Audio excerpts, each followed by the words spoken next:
Why I opened in Harlem was really because I always dreamt of having a business and live in Harlem. Harlem is, for me, a world-class neighborhood that I knew about in Sweden and that we know about all over the world.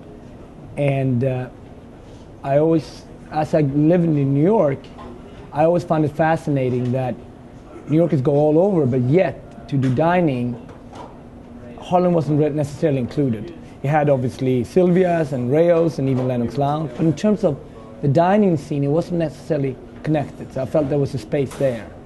And it was also an opportunity to tell our tale of Harlem, a large African-American tale, but also the diverse Harlem, what Harlem has become.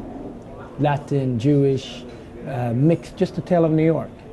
And why Red Rooster? When I started to do the research for it, I always wanted to know, how can I connect old Harlem with new Harlem?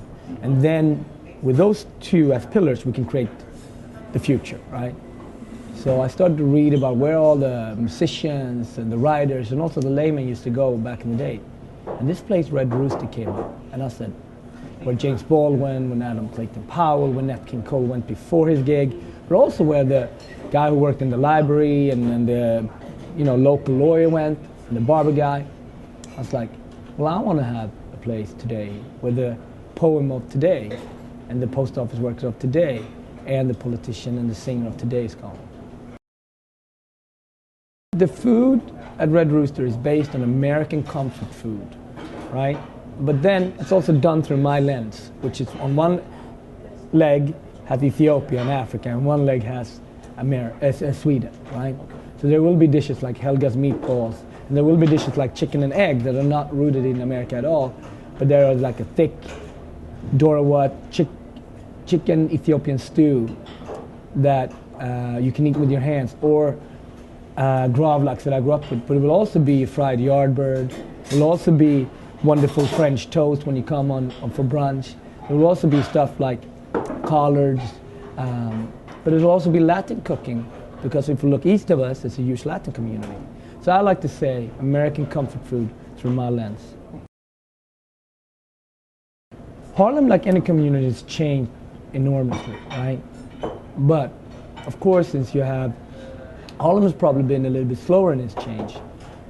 A lot of it has to do with, after integration segregation, after Vietnam War, then drugs. There's a lot of different reasons why the growth took its time.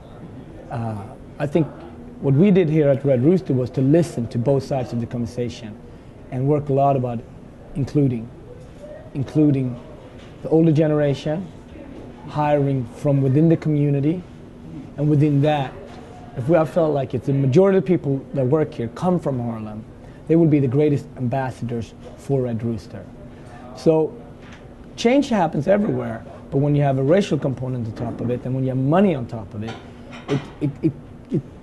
it's very sensitive. So for me, change does not mean that out with the old, in with the new. It's about listening to both sides and very sensitively put it together, and then you can put a great tale together. I think it's inspired so people can aspire.